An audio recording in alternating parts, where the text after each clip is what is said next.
오늘 이 말씀을 가지고 코로나 그 이후 포스트 코비드 이 주제를 가지고 말씀을 드리도록 하겠습니다. 얼마 전 TV에서 제2차 세계대전을 다룬 그 다큐멘터리를 방영한 적이 있습니다. 2차 세계대전 초창기에 막강한 독일군을 상대하는 프랑스군의 전략의 핵심은 마지노선이었습니다. 우리가 자주 쓰는 말이죠. 마지노선. 최후의 방어선이다. 더 이상 물러날 곳이 없다. 이런 의미를 가지고 있잖아요. 프랑스가 1차 세계대전 앞선 1차 세계대전 때 워낙 큰 피해를 본지라 그런 끔찍한 전쟁을 방어하기 위해서 개발해낸 방어 전략이 이제 국경을 따라서 350km나 되는 마지노선을 이제 구축하는 것이었습니다. 그런데 이 마지노선이 그냥 마지노선이 아니라 마지노선 내부에 군인들이 쉴 수 있는 병영, 탄약고, 식당, 심지어 철로까지 만들어 두었는데 당시로 치면 엄청난 방어 요새였습니다. 자, 그런데 문제가 생겼습니다. 2차 세계대전 전쟁이 터지자마자 적군 독일이 프랑스를 향하여 공격한 것이 아니라 중립국인 폴란드를 통해 가지고 마지노선을 우회해 가지고 삥 돌아 가지고 빠른 속도로 공격을 해버린 겁니다.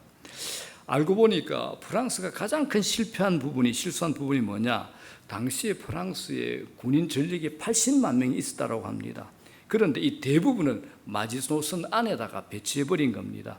거기다가 엄청난 이 마지노선을 유지하느라 비행기, 탱크 부대 같은 공격용 무기를 제대로 만들지 못했다고 합니다.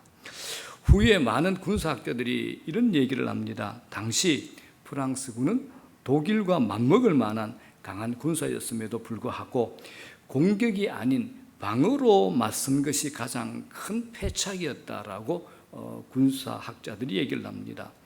독일은 아예 처음부터 이제 동쪽으로 폴란드 그리고 중립국 벨기에를 거쳐서 공격을 하고 또 서쪽으로는 프랑스라는 공격 목표를 잡고 정강석과 같은 공격 속도로 전략을 짜고 추진했다라는 겁니다. 반면에 프랑스군은 처음부터 마지노선을 중심으로 방어하다 보니까 어떻게든 살아남아야 되겠다. 수동적인 전략을 세웠습니다. 그런 수동적인 전략의 틀에 갇히다 보니까 80만이라는 엄청난 병력을 가지고도 독일 군들에게 허를 찔러 무너지고 말았습니다. 저는 프랑스군의 이 마지노선 전략이 지금의 교회들의 모습처럼 보여서 안타까운 마음이 듭니다. 교회가 겨우 살아남으려고 하고 세상의 공격으로부터 수동적인 방어 전략만을 취하려고 하는 겁니다. 자, 그런데 그렇게 하면 할수록 교회는 세상으로부터 더 밀려나게 될 겁니다. 자, 그러면 우리가 어떻게 해야 될까요?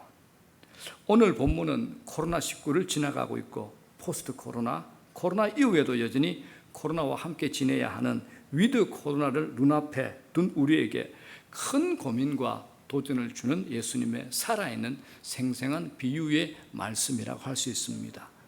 내용은 간단합니다. 어떤 귀인이 왕위를 받으려고 먼 곳으로 떠나게 됩니다. 떠날 때에 종 10명을 불러가지고 한 머나씩 나누어 주면서 장사를 해라라고 명령합니다. 당시에 한 머나가 100일치 일당이죠. 작은 돈은 아니었습니다. 이제 시간이 지났죠. 귀인이 이제 왕위를 받고 돌아와 종들을 불러가지고 이제 각자 종들에게 맡긴 머나를 가지고 결산을 하게 됩니다. 결산을 하다 보니까 한 머나로 10머나를 남긴 종이 있습니다. 이제 그 종을 칭찬하면서 10고을을 통치하고 다스리라라고 축복해 줍니다. 또 한 머나로 5머나를 남긴 종도 있어가지고 그를 칭찬하면서 그에게 5고을을 또 맡깁니다. 충성된 이 두 종을 칭찬하며 자기 왕국의 고을을 다스리게 한 겁니다. 자, 그런데 한 종은 그동안 아무 일도 하지 않았습니다. 그가 변명을 합니다. 주인님, 당신은 엄하고 무서운 사람이었습니다. 그것이 두려워가지고 당신이 내게 맡긴 한 머나를 그냥 안전하게 쌓아두었습니다. 그랬다가 그대로 가져왔습니다. 라고 보고를 합니다. 주인의 명령에 따라 일하지 않고 오히려 자기 변명만 늘어놓은 거죠. 이 종을 향해서 주인이 뭐라고 했느냐? 악한 종아라고 합니다. 악한 종아. 자, 22절 보겠습니다. 시작. 주인이 이르되 악한 종아, 내가 네 말로 너를 심판하노니 너는 내가 두지 않는 것을 취하고 심지 않는 것을 거두는 엄한 사람인 줄로 알았느냐. 이 악한 종아, 아직도 내 말을 못 알아듣느냐. 내가 맡기지 않는 것을 찾아가고 심지도 않은 것을 거두어가는 사람으로 오해하고 있느냐라는 무서운 책망의 말씀이라는 겁니다. 그래서 화가 난 이 주인이 악한 종의 한 머나마저 빼앗아서 10머나 있는 자에게 주라고까지 합니다. 종들이 10머나 있는 자는 이미 10머나가 있지 않습니까? 라고 답변하니까 주인이 또 어마무시한 말을 합니다. 26절 보겠습니다. 시작. 주인이 이르되 내가 너희에게 말하노니 무릇 있는 자는 받겠고 없는 자는 그 있는 것도 빼앗기리라. 어마무시한 말씀이죠. 있는 자는 받겠고 없는 자는 그 있는 것도 빼앗기리라. 가진 사람은 더 받게 될 것이나 가지지 못한 사람은 그가 가진 것까지 빼앗길 것이다 라는 영적인 빈익빈 부익부의 현상을 말씀하시는 겁니다. 특별히 여러분들이 이 머나의 비유의 이 말씀 가운데 이해가 안 되는 구절이 하나 있을 겁니다. 바로 14절입니다. 한번 볼게요. 14절 시작. 그런데 그 백성이 그를 미워하여 사자를 뒤로 보내 이르되 우리는 이 사람이 우리의 왕됨을 원하지 아니하나이다 하였더라. 자, 이 말씀의 배경을 좀 아는 것이 중요합니다. 당시 이스라엘은 로마의 속국입니다. 내가 왕이 되어 이스라엘을 다스리겠습니다라는 나라의 통치권은 로마에 가서 받아와야 합니다. 자, 헤롯 대왕이 죽었어요. 그의 아들 헤롯 아켈라오가 아버지의 유언장을 가지고 로마로 이제 왕권을 받으러 가는데 이 아켈라오가 워낙 악질입니다.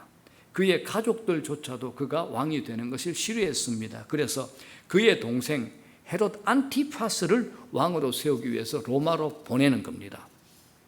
거기다가 백성들마저도 아켈라오가 너무 악질이니까 왕이 되는 것을 싫어해서 사절단을 로마 황제에게도 보냅니다. 요세푸스의 유대 고대사를 보게 되면 아켈라오가 6월절에 3,000명의 유대인들을 죽인 전력이 있을 정도로 악한 자다라고 기록되어 있습니다. 그런데 이 로마 황제가 해왔던 방식이 있잖아요. 어쨌든 아버지의 유언장을 가지고 왔으니까 헤롯의 유언장을 인준해 줍니다. 그런데 아켈라오에게 왕이라는 칭호를 주지 아니하고 민족의 지도자라는 칭호를 줍니다. 그래서 그는 사마리아와 유대만 다스리는 분봉왕, 쉽게 말하면 지방의 행정장관 정도로 만족해야 됐습니다. 자, 유대인들이 이 아켈라오가 왕이 되는 것을 반대했던 것처럼 예수께서 자신들이 왕이 되는 것을 극렬히 반대했던 겁니다. 오늘 머나의 비유에는 이런 역사적인 배경을 가지고 있습니다. 예수님께서 왕위를 받으러 멀리 간다 하는 것은 예수님께서 이제 하늘로 승천하시고 최후의 왕권을 펼쳐 보일 재림과 심판을 두고 하신 말씀이지만 당시 제자들은 이 의미를 제대로 깨닫지 못했던 겁니다. 자, 여러분, 이 비유, 이 머나의 비유는 코로나 시간을 지나고 있는 우리에게 질문을 던지고 있습니다. 지금 너희들은 무엇을 하고 있느냐? 어떻게 살고 있느냐라는 우리에게 던지는 질문이 됩니다. 더불어 무엇을 하고 있어야 되고 어떻게 살아야 하느냐를 또한 우리에게 가르쳐주고 있습니다. 이 비유에 3명이 등장하죠. 2명의 충성스러운 종, 또 1명의 불충한 종이 등장합니다. 내용을 보면 충성된 자들은 많이 남겨서 칭찬받은 것 같지는 않습니다. 10머나를 남겼던 5머나를 남겼던 주인은 거기에 대해서 시비를 걸지 않습니다. 아마 충성하다가 그가 받은 한 머나를 잃어버렸다 할지라도 주인이 꾸짖지 않을 것으로 보입니다. 주인이 오지 않는 그 기간에 어떤 결과가 나타나지 않았을지라도 충성했다는 사실 때문에 칭찬받았다는 겁니다. 충성했다는 사실 그 하나 때문에. 이와 달리 악한 종으로 묘사된 종은 한 머나를 그냥 보자기에 사서 보관하고 있었습니다. 자, 본문의 이 내용과 골로새서 3장의 심판을 연결해 보면 이런 결론이 나옵니다. 우리 인생은 장차 예수님 앞에서 설명할 수 있는 인생이 되어야 된다는 겁니다. 자, 여러분들은 예수님 만나면 여러분 인생을 어떻게 설명하시겠습니까? 주님이 내게 맡기신 거 나는 이렇게 살았습니다라고 설명을 할 수 있겠습니까? 어떻게 설명하시겠습니까? 우리가 코로나 2년 동안 많은 것이 묶여버렸습니다. 특별히 신앙은 공동체라는 것을 벗어날 수 없기 때문에 모을 수 없다는 현실이 교회와 신앙생활에 치명적이었습니다. 그럼에도 어떤 통계를 보니까 성도들 중에서 20%는 코로나 시기에 더 신앙이 성숙했다는 보고도 있습니다. 자, 여러분들은 어떻습니까? 화미교 여러분들은 어떻습니까? 더 성숙해지고 더 깊어지고 더 따뜻해지셨습니까? 아니면 이 코로나 핑계 삼아서 자신의 영적 게으름을 정당화시키는 무기로 삼고 있지는 않습니까? 제가 자주 드리는 말씀이 있습니다. 예배에 한 4번 정도 빠지면 하나님에 대한 감각이 없어집니다. 영적 감각이 아주 무뎌지고 하나님의 일하심에 대한 영적 민감성도 거의 없다시피 희미해져 버립니다. 그런 분들이 어떻게 깊은 기도가 터질 것이고 그런 분들이 어떻게 다른 사람을 위한 중보 기도에 믿음과 사랑이 작동할 수 있겠습니까? 2년 동안 많은 성도들이 코로나로 인해서 어쩔 수 없이 가정에서 각자의 처소에서 예배를 드려야만 했습니다. 그렇다 하더라도 가정에서 드리는 예배지만 하나님을 인정하는 예배, 집중하여 정해진 시간에 올바른 태도로 드린 예배, 그런 예배를 드리셨습니까? 더 나아가서 우리 일상의 삶이 예배로 연결된다는 것을 경험해 보셨습니까? 코로나로 인해서 많은 사람들이 어려움을 겪습니다. 모두 처음 겪는 일이라 당황스럽습니다. 이런 것도 많고 기회를 잃은 사람도 많습니다. 그러나 어려운 상황만 주목하면 길이 보이지 않습니다. 원망하고 불평할 수밖에 없죠. 그런데 자세히 보십시오. 모든 것이 사라진 것은 아닙니다. 하나님께서 코로나19를 통해서 우리에게 허락하신 것이 있다라는 겁니다. 우리가 그것을 볼 줄 알아야 됩니다. 그걸 볼 수 있어야 됩니다. 자, 코로나 시대, 이때 우리가 확인하고 준비해야 될 것이 있습니다. 그걸 제가 2가지로 한번 말씀드려 보겠습니다. 첫째 뭐냐? 이 시대에 하나님께서 우리와 함께 하신 하나님의 일하심을 볼 수 있는 영안이 열려야 됩니다. 자, 이 인간의 진면목을 하나님의 시선으로 역사 안에서 사실적으로 서술한 성경이 우리에게 얘기합니다. 이스라엘 백성들이 광야 40년 동안 하나님을 원망했다라고 말합니다. 하나님을 원망하고 지도자 모세를 얼마나 많이 원망했습니까? 자, 그런데 역설적으로 바꿔서 한번 생각해 볼게요. 그런데 이스라엘 백성들이 광야에서 이 광야 40년 동안 미안합니다.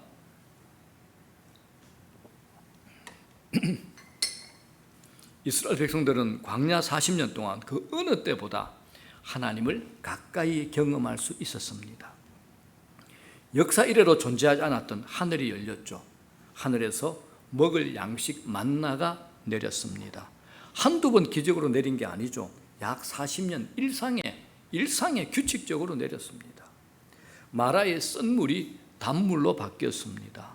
광야 40년 동안 이들이 신발을 만들어 신은 적이 없잖아요. 그런데 발이 부르트지 않았습니다. 옷을 만든 적이 없잖아요. 의복이 헤어지지 않았습니다. 40도가 넘는 뜨거운 낮에 구름 기둥의 어콘으로 하나님이 보호하셨습니다. 영하는 밤에는 영하로 떨어지죠. 밤에는 불기둥의 온풍기로 이들을 따뜻하게 보호했습니다.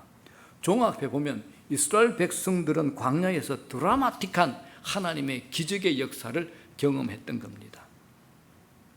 우리도 어려운 상황만 보면 하나님을 원망할 수밖에 없습니다.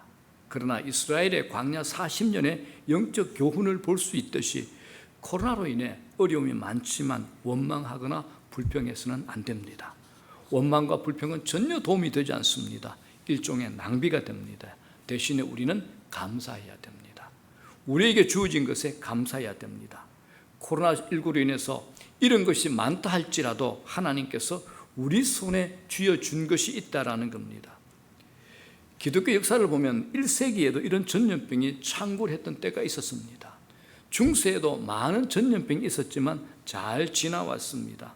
많은 것이 무너지고 많은 것이 사라졌지만 교회는 지금까지 왔습니다. 주님 오실 때까지 교회는 굳건히 곁일 겁니다. 그동안 수많은 백신이 개발되어 왔지만 최고의 백신이 뭘까요? 예수 백신입니다. 예수 백신입니다. 우리가 예수 백신을 가지고 있잖아요. 맞았잖아요. 예수의 백신에는 부활의 능력이 있습니다. 상황을 보고 있으면 잃어버린 것이 크게 보여서 속이 상할 수 있습니다. 그러나 하나님께서 우리 손에 쥐어주신 것이 있다라는 겁니다. 그러므로 지금의 상황에 우리가 어떻게 반응하는가, 이것이 중요합니다. 상황이 좋아지고 난 다음이 아니라 지금이 중요하다라는 겁니다. 오늘 말씀도 주인이 먼 길을 떠난 후 돌아와서 내가 올 동안 너희들 뭐하고 있었느냐, 어떻게 살고 있었느냐라는 질문을 오늘 우리에게 던지고 있는 겁니다. 하나님께서 주시는 것을 알아차리고 잘 감당하는 사람에게 하나님은 더 많이 주십니다. 하나님은 아무에게나 막연하게 부어주시는 것이 아니라는 겁니다. 그래서 예수님께서 26절에 이런 말씀을 하죠. 다시 한번 읽어보겠습니다. 시작. 무릇 있는 자는 받겠고 없는 자는 그 있는 것도 빼앗기리라. 이게 하나님 나라의 원리입니다. 있는 자는 받겠고 없는 자는 그 있는 것도 빼앗기는 거. 이게 하나님 나라의 원리라는 겁니다. 그래서 우리는 최악의 상황에서도 최선을 다하셔야 됩니다. 이게 믿음의 사람들이 살아가는 모습이 됩니다. 대표적으로 요셉이 그랬죠. 시간이 갈수록 요셉은 처한 상황이 나빠집니다. 가족과 형제를 잃어버립니다. 이국 땅으로 팔려갔으니 나라도 잃어버렸죠. 그가 할 수 있는 것이 없었습니다. 보디발의 집으로 팔려갑니다. 그러나 그는 자신에게 주어진 시간, 자신에게 주어진 상황 속에서 최선을 다했습니다. 누명을 쓰고 감옥에 들어갔어도 자신에게 주어진 역할을 성실하게 감당합니다. 그래서 요셉은 오늘 본문에 나오는 10문화를 남긴 종과 같습니다. 그러니까 하나님께서 요셉에게 애굽을 다스리는 권세를 주잖아요. 없는 상황에서도 영의 눈을 뜨게 되면 하나님의 일하심을 볼 수 있고 감사하게 됩니다. 추석 명절 며칠 동안 저와 집사람은 주님께서 우리들에게 주시는 마음이 있어서 매일 교회로 나와 기도의 자리에 앉게 됐습니다. 이렇게 얘기하면 목사가 주일날 안 쉬고 기도하는 거 자랑하려고 이제 그렇게 얘기하냐, 이런 마음 안 가지면 좋겠습니다. 그냥 제가 설교를 준비하다 보니까 명절 때 하나님께서 그 마음을 주셔서 제가 그랬습니다. 이럴 때마다 저는 긴장과 기대감으로 이제 전율을 느끼곤 합니다. 하나님께서 우리에게 이 교회에 무엇을 시키시려고 그러나, 우리를 통해서 어떤 일을 하시려고 그러나 긴장이 되고 막 기대감이 생깁니다. 이럴 때마다 제가 변치 않는 기도 제목이 있습니다. 하나님, 우리들에게 하나님의 일하심을 보여주십시오. 이 교회가 하나님의 일하심을 볼 수 있도록 하나님 우리의 영안을 밝혀주십시오라고 제가 기도합니다. 우리 모두가 하나님의 일하심을 볼 수 있으면 참 좋겠습니다. 보셔야 됩니다. 보셔야 됩니다. 자, 여러분, 우리 모두가 어려운 때를 지나고 있습니다. 지금 내게 무엇이 있는가를 보셔야 됩니다. 남들은 초라한 것으로 생각할 수 있습니다. 그럴지라도 내가 가진 것의 가치를 볼 줄 아셔야 됩니다. 자, 베세다 광야에 남자 5,000명을 먹이고도 남은 음식, 어떤 음식입니까? 어린 아이 하나가 주님께 드린 보리떡 5개, 작은 물고기 2마리였다는 이 사실을 기억해 보십시오. 나의 것이 초라하고 보잘것없다 할지라도 주님의 손만 그치면 역사가 됩니다. 주님의 손만 그치면 되는 겁니다. 하나님께서 이런 시간을 통해서 우리를 하나님께 더 가까이 다가오게 하시는 겁니다. 세상을 바라보면 부족한 것이 많지만 영적으로 얼마든지 풍성해질 수 있습니다. 하나님께서는 우리에게 주신 것을 우리가 어떻게 관리하고 있는가, 이걸 예의주시하고 있습니다. 며칠 전에 KBS 방송국 특파원의 리포트를 제가 본 적이 있습니다.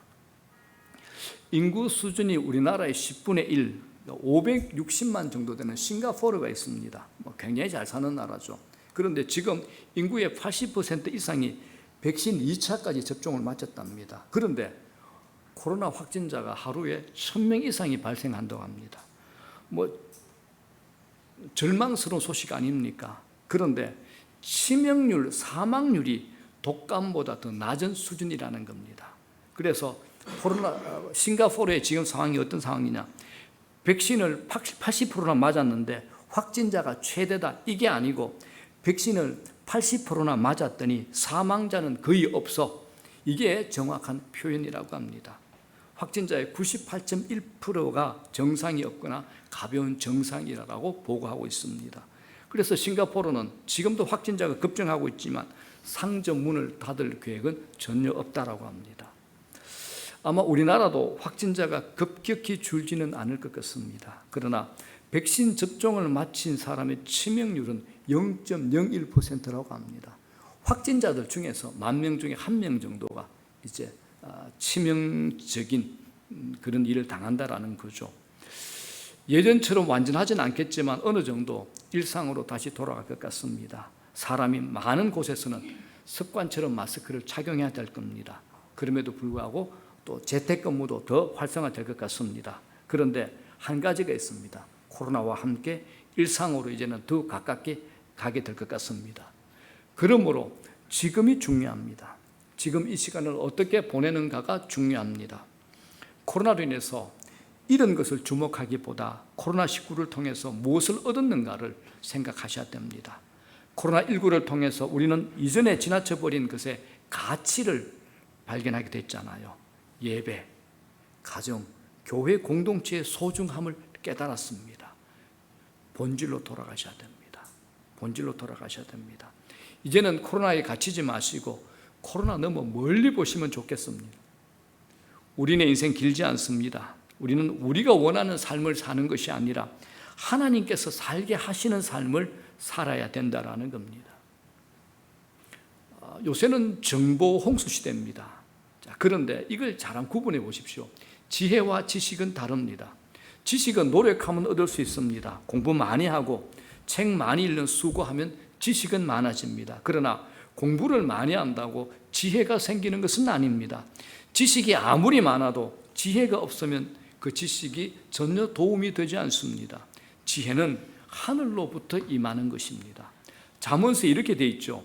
여호와를 경외하는 것이 지혜의 근본이요라고 기록되어 있습니다.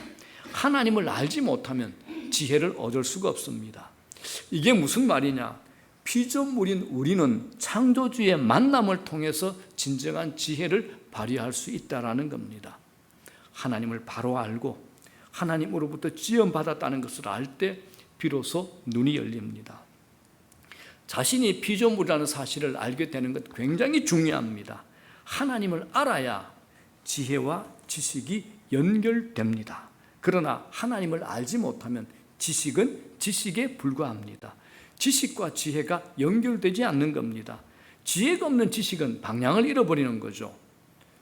피조물은 창조주를 만나야 진정한 지혜를 발휘할 수 있습니다. 자신이 피조물이라는 사실을 아는 것 매우 중요합니다. 하나님을 알아야 자신이 누구인지 알 수 있다라는 겁니다.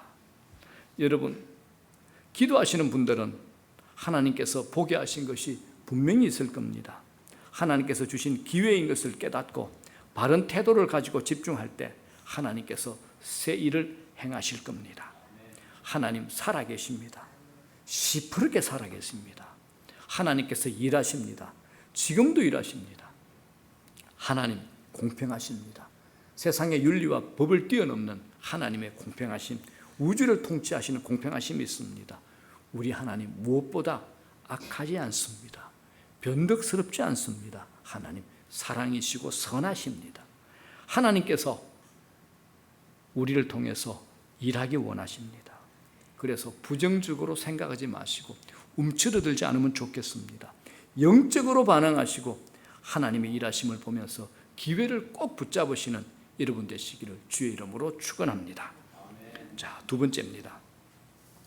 하나님의 하나님 되심을 인정하는 삶을 사셔야 됩니다. 이건 평생의 숙제입니다, 여러분. 자, 27절 볼게요. 다 같이 읽겠습니다. 시작.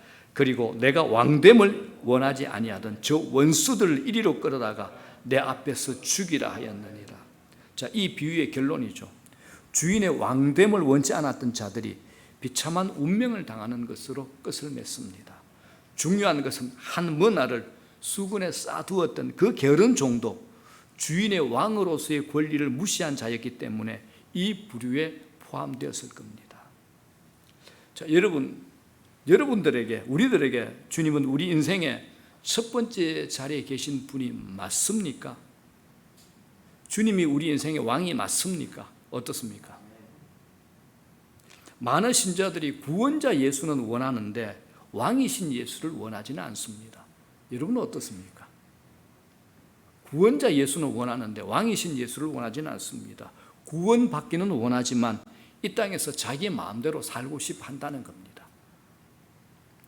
우리는 주님의 뜻과 자신의 뜻이 일치하면 주님의 다스림에 순종하지만 주님의 뜻이 내 뜻과 다르면 불순종하거나 주님의 뜻을 무시해 버린다는데 문제가 있습니다.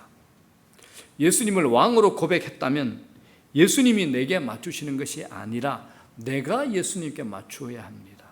그러려면 우리가 말씀과 기도로 주님과 항상 교제하면서 그분의 뜻에 민감해야 됩니다. 다시 묻고 싶습니다. 우리에게 진정한 왕이 예수님이 맞습니까? 여러분에게 진정한 왕이 예수님이 맞습니까? 자, 제가 질문 던져보겠습니다. 예수님을 왕이라고 하면서 삶에서 그분의 다스림에 불순종한다면 그걸 뭐라 할까요? 반역이라 그러죠. 왕에게 불순종하는 것 반역이지 않습니까? 반역이라고 합니다. 자, 반역자의 삶에서 왕이신 예수님은 역사하지 않으실 겁니다. 역사하실 수 없습니다. 불순종은 하늘나라의 창고 문을 잠가버린다는 사실을 아십시오.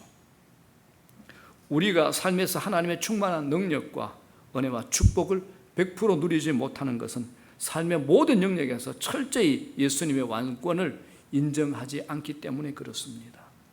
우리가 입으로는 예수님을 왕이라고 하면서도 실제 삶의 현장에서 충성을 바치고 있는 다른 왕들이 너무 많습니다. 어떤 사람에게는 돈이 왕이고 어떤 이에게는 권력이나 명예가 왕이 됩니다. 어떤 사람에게는 자식이 왕이 될 수도 있습니다. 이건 이중적인 삶입니다. 이건 반역자죠. 이건 쿠데타입니다. 예수님은 그런 세상의 왕과 경쟁하는 왕이 되길 원치 않으십니다. 예수님은 만왕의 왕입니다. 모든 이름 위에 뛰어난 이름입니다. 사랑하는 여러분, 우리는 신자입니다. 모두 하나님을 섬기지만 문제는 어떻게 섬기고 있는가가 문제가 됩니다. 예수님 당시에 유대 랍비들, 훌륭한 스승들이 율법을 가지고 수많은 토론을 하면서 율법을 여러 갈래로 나누었습니다. 하나님이 말씀하신 것보다 더 세분화시켜가지고 613개까지 늘렸습니다. 하나님을 잘 섬긴다는 미명하에서 율법을 계속 만들어가는 겁니다. 그런데 예수님께서 그 수많은 율법을 깔끔하게 한 문장으로 이렇게 정리해 주셨습니다. 자, 마태복음 22장 37절 38절 시작. 예수께서 이르시되 네 마음을 다하고 목숨을 다하고 뜻을 다하여 주 너의 하나님을 사랑하라 하셨으니 이것이 크고 첫째 되느니라. 여러분 눈을 크게 뜨고 정확하게 보십시오. 마음을 다하고 그 다음에 뭐죠? 목숨을 다하고 그 다음에 뜻을 다하여. 이게 하나님이 우리에게 요구하시는 수준입니다. 이게 신앙입니다. 하나님이 우리의 신앙에 요구하시는 것이 무엇인지 여러분 두 눈을 부릅뜨고 한번 보시기 바랍니다. 뭐죠? 마음을 다하고 목숨을 다하고 뜻을 다하여입니다. 우리는 신앙을 너무 가볍게 다루는 경향이 있습니다. 신앙생활을 취미 정도로 생각한다면 그걸 신앙이라고 할 수 없습니다. 취미 정도도 안 되는 신앙, 그 신앙이 과연 내 삶을 받쳐줄 수 있을까요? 그 신앙에 내 삶을 무슨 영향을 줄 수 있을까요? 아무 일도 안 일어납니다. 하나님이 우리에게 요구하시는 것, 마음과 목숨과 뜻을 다하는 겁니다. 우리의 전부를 원하시는 겁니다. 우리는 적당히 믿고 싶은데 하나님은 그것이 아니라는 겁니다. 우리는 적당히 신앙생활하면 하나님의 눈 좀 감아주실 것 같고 헌금 좀 하면 내가 어떻게 살아가든 눈 감아주실 것 같지만 그런 것을 신앙이라고 하지는 않습니다. 하나님께서는 우리 삶의 첫 자리, 하나님의 자리를 어떤 것에도 내어주기를 원하지 않으십니다. 하나님은 우리가 교리적인 것을 받아들이고 따르는 것을 원하시는 것이 아닙니다. 이 첫째, 하나님 자리, 이 첫째를 첫째로 지켜내면 우리의 삶에 놀랍도록 응답하시고 우리 삶의 모든 깨어진 질서가 회복되고 우리 삶을 온전하게 하시는 역사가 일어날 줄로 믿습니다. 우리는 마음을 다하고 목숨을 다하고 뜻을 다하라 하신 이 의도를 정확하게 알아야 됩니다. 그냥 섬기고 사랑하라 이 정도가 아니라는 겁니다. 하나님께서 이렇게 집요하고 강력하게 요구하시는 것은 우리가 마음을 다하여 사랑하지 않는다면 언제든지 우리가 하나님의 자리에 다른 것을 올려놓을 가능성이 우리에게 있기 때문이라는 겁니다. 언제든지 우리는 그렇습니다. 살다 보면 우리 주위에 하나님 자리에 다른 것을 올려놓을 만한 대체물들이 너무 많습니다. 하나님을 온 마음과 목숨과 뜻을 다하여 사랑한다는 것은 내게 우리에게 어떤 일이 닥친다 할지라도 하나님 외에 다른 대안을 찾지 않겠다는 간절함이 이 속에 들어있는 겁니다. 첫째 자리에 올려놓는 것, 이것보다 더 중요한 것은 없습니다. 사람들은 마음과 목숨과 뜻을 다하여 하나님을 사랑하는 명령을 우리에게 부담을 주는 것으로 오해합니다. 하나님, 내한테 너무 집착하는 거 아니야. 하나님은 하나님 일 하시고 나는 내 일 하고 내가 주일 예배만 좀 봐드리면 하나님 따로 나 따로 각자 편하게 좀 살아갑시다. 이런 마음을 가지고 삽니다. 그런데 하나님은 그럴 수가 없다랍니다. 이건 바꿔 말하면 하나님이 얼마나 적극적으로 우리를 사랑하고 있는가를 말해주고 있는 겁니다. 어디까지요? 자기 아들을 십자가에서 매달아 죽게 하시기까지 우리를 사랑한다라는 겁니다. 일반적으로 세상의 신들 있죠. 세상의 신들. 자기 목적을 이루고 나면 상관하지 않습니다. 더 이상. 재물만 받고 나면 끝입니다. 일종의 거래죠. 딜입니다. 그러나 하나님과 우리의 관계는 그렇지 않습니다. 하나님은 당신의 모든 것을 걸고 우리 삶의 전체에 관심을 가지고 들여다보시는 겁니다. 그 절정이 예수 그리스도의 성육신이고 십자가입니다. 너무 사랑하셔서 가만히 있을 수 없는 하나님이시라는 겁니다. 우리는 주일 예배에 한번 참여하는 것으로 하나님과 거래하고 싶지만 하나님은 그런 관계 원하지 않으십니다. 형식적인 관계로 만족하시지 않는다라는 겁니다. 마음과 뜻과 목숨을 다해서 하나님을 사랑하시라는 것은 의무적인 것과 다릅니다.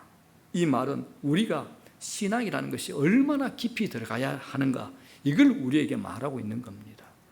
사랑의 속성이 그렇지 않습니까? 아내가 남편을 사랑하고 남편이 아내를 사랑하는데 퍼센트로 나눠가지고 여기저기 나눠서 사랑할 수 없습니다. 한 사람에게 전부를 거는 것이 사랑이죠. 하나님이 우리에게 그렇게 하셨다라는 겁니다. 아내를 사랑합니다. 옆집에 있는 아내도 사랑합니다. 이건 말이 안 되잖아요. 그죠? 사랑은 둘 사이에 어떤 것도 끼어드는 것을 용납하지 않습니다. 사랑은 전부를 원합니다. 하나님과 우리 사이에도 어떤 것이 끼어들 수 없습니다. 그래서 구약에서 질투하시는 하나님이라고 합니다. 질투하신 하나님. 이건 하나님이 우리의 관계에서 당신의 감정을 그대로 드러낸 겁니다. 하나님을 우리의 삶의 첫째 자리에 올려놓지 않으면 우리 삶은 무질서 혼란에 빠질 겁니다. 우리 가정에서 하나님을 첫 자리에 모시지 않으면 우리 가정에 무슨 일이 일어날지 모릅니다. 여러분의 가정의 왕은 누구입니까? 하나님이 정말 첫 자리에 계십니까? 우리 삶의 전부가 여기에 달려 있습니다. 하나님 외에 다른 이가 없습니다. 내 마음에 나도 모르게 찾아온 수많은 우상들을 다 깨부셔버리고 오직 하나님만 모시는, 첫째로 모시는 삶을 살 때 하나님이 우리 인생의 모든 것을 반드시 책임져 주실 겁니다. 말씀 정리합니다. 여러분, 우리 각자가 자기 인생을 주님 앞에서 설명해야 될 날이 올 겁니다. 오늘 본문에 문화의 교훈을 잊지 마시고 주님께서 우리에게 맡기신 것을 귀중하게 여기시기를 바랍니다. 하나님 우리에게 맡기신 것, 우리에게 주신 것, 사소한 것 아무것도 없습니다. 그것의 절대 가치를 발견하시고 그것이 주님의 손을 거치면 오병이어 같은 기적이 우리 인생에 일어난다는 것을 잊지 마십시오. 기대하셔도 됩니다. 영적으로 민감합시다. 하나님의 일하심, 하나님이 우리와 함께 하심에 예민하게 반응하시고 깨어있으면 좋겠습니다. 일의 잘됨, 부흥, 축복을 받을 때 그것에 눈에 가려서 하나님을 뒷전으로 밀어놓는 영적 실수 절대 하시면 안 됩니다. 언제나 부흥의 때, 복 받을 때, 잘 될 때 하나님을 첫째 자리에 두셔야 됩니다. 마지막으로 뭐나를 말씀하신 주님께서 우리의 이런 세상을 아시고 우리 교회에 하신 명령이 있습니다. 주님이 세상 한가운데 너희들이 복음을 가지고 들어가라는 공격 명령을 우리에게 하신 겁니다. 성경의 약속대로 하늘과 땅의 모든 권세의 전력을 너희들한테 지원해 줄 테니까 너희들 공격하라고 우리에게 명령하신 겁니다. 그래서 초대교회는 그 몇 안 되는 약한 인원을 가지고 목숨 걸고 로마 제국 한가운데로 뚫고 들어가 복음 전하고 교회를 세웠습니다. 그 연약했던 초대교회가 300년 만에 로마를 복음화 시켜버렸습니다.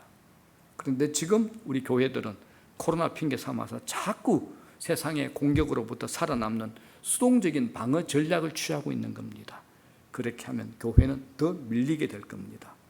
서론에 말씀드린 충분한 전력을 가지고도 패배한 프랑스의 마지노선 전략처럼 되고 말 겁니다.